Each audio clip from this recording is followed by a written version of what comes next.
Okay, it's another day at the sketchy garage. This morning I added some oil to the tensioner and I must say it feels a bit better. It doesn't squeak. I went to the store and got myself a step drill bit. For some reason this is crazy expensive, so I bought the cheapest one. I got some gaskets here that I'd like to install today if possible, and then I got another package from K64 in Poland.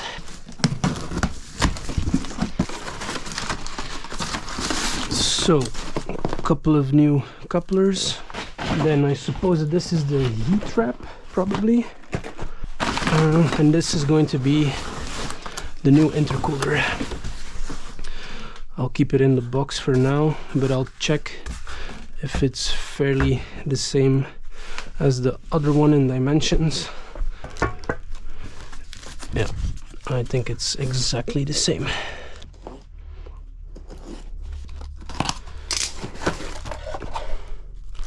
We got a turbo gasket, we got heat wrap, and then we got a couple of bands to go around the heat wrap, and this is what I need today.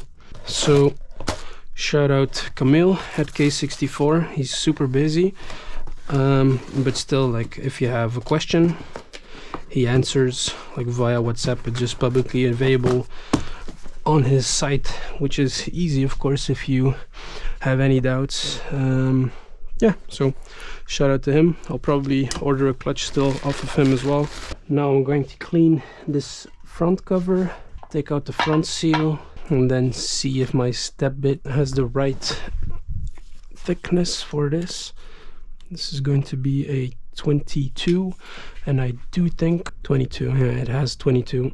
Still need to look into where exactly I need to drill.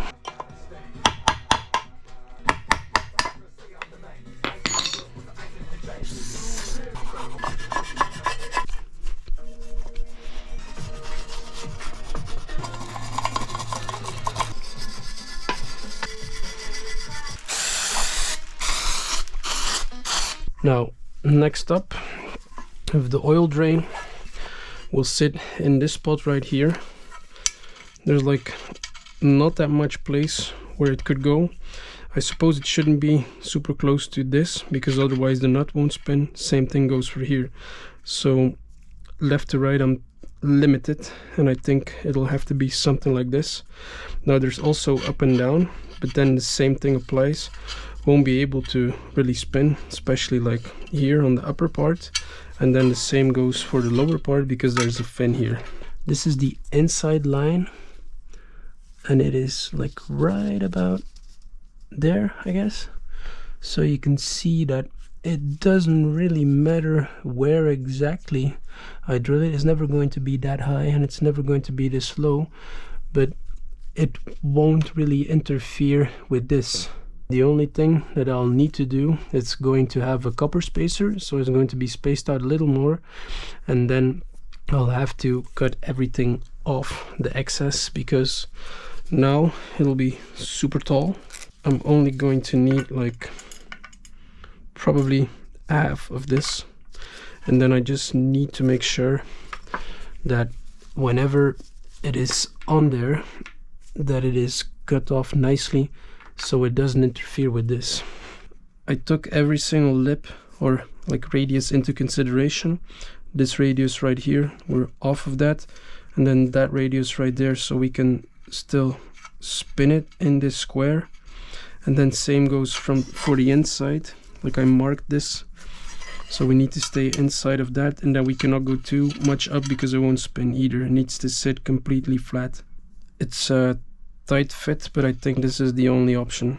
So I'm going to drill a pilot hole first, drill bigger until the step bit can step in and make the hole a 22. I do not have a vise, so the next best thing is this.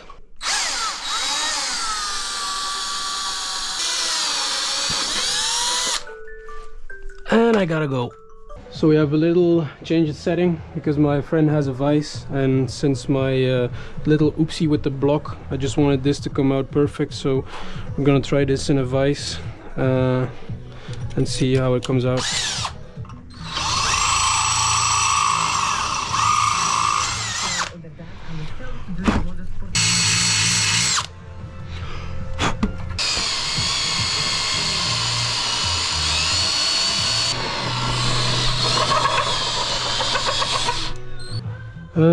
We got it to fit.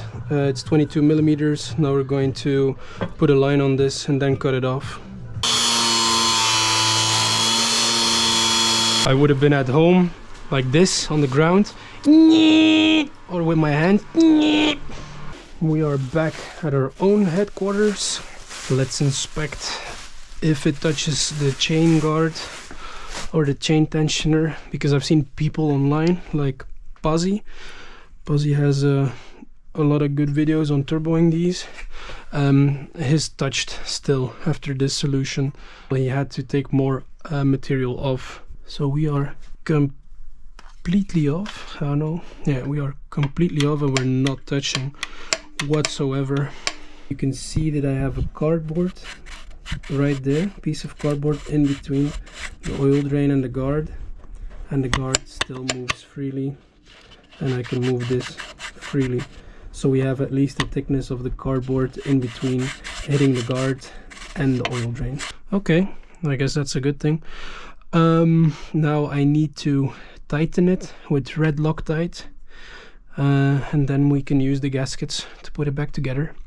So I'm gonna clean everything off first and then we'll continue. So there's an orientation to the ring, I think, because this is like super flat and this is like a little rounded off. So this goes here. There we go. This is the part that we cut, so that goes on the inside. And then there's also an orientation to this because the nut is rounded off. This part is flat, and then this part goes with the flat side here. So they actually, on the page of the item, they actually have like an instructions video. The contraption that I made here is actually their idea. They used like a piece of flat stock to put it in between here, but it was for an M52, so they drill it here. And actually I just like took the idea and put some tape around my file. I'm gonna put it in here. It's a lot easier to do it that way. They use blue Loctite, so I'm just gonna follow them and open up my new pack of blue Loctite. That is the flatter side.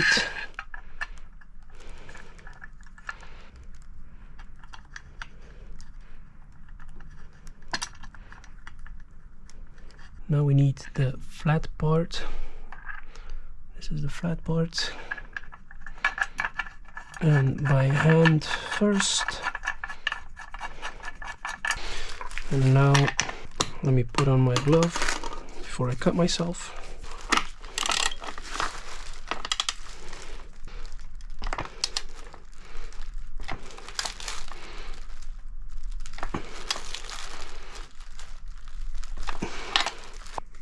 Try 35.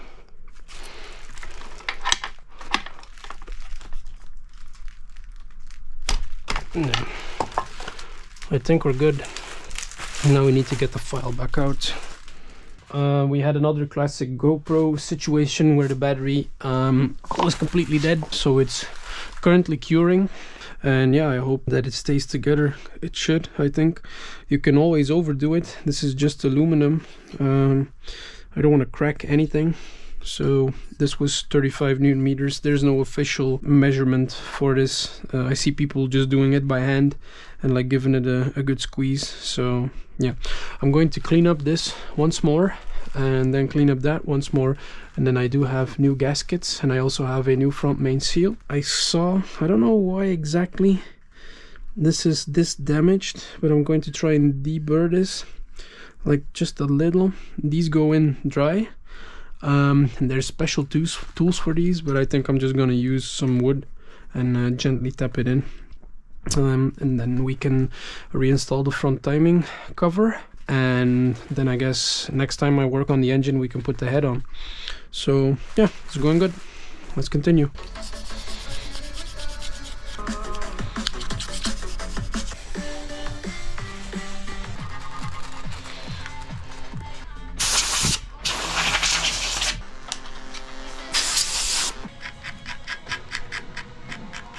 I'm going to ever so slightly try and tap it in, and once it is in, I'm going to use a wood block, I guess, to like tap it in further.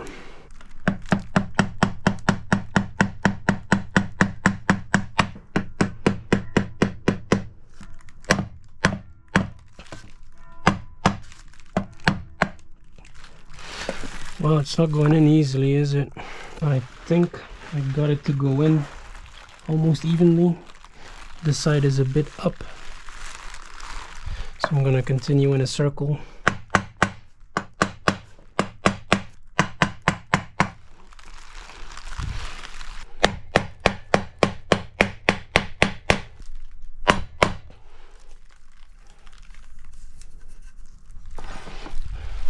The neighbors are going to love me.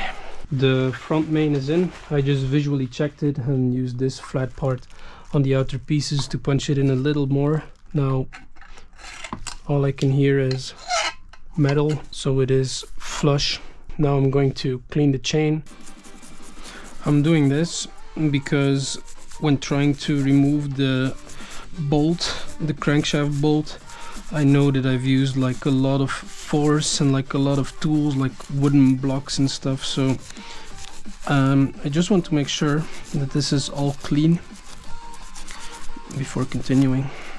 So I did have it marked with the front side with this link and that link, so I am sure it goes on like this.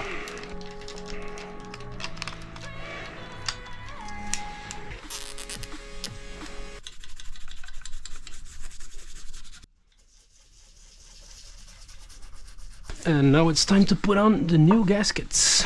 I got my template out for the bolts, and boy, these are dirty as well, so I'm gonna have to clean these too. Now it would be useful to already use a couple of bolts so that the gaskets stay on. I can take them out again afterwards.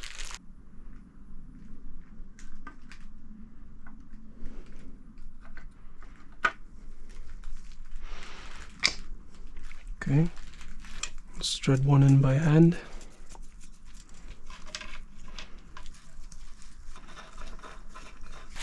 And there we go. I'll clean up the other bolts and then torque them all up to 10 Newton meters. 1, 2, 3, 12, 13. That's the front timing cover on. Way. So yeah, that's awesome. Good work today, or this weekend I should say. We're ready to install the head next, I guess. I still have to order the oil pan baffle, but that can wait till whenever. Next up is putting the head on, I suppose. Let's get it.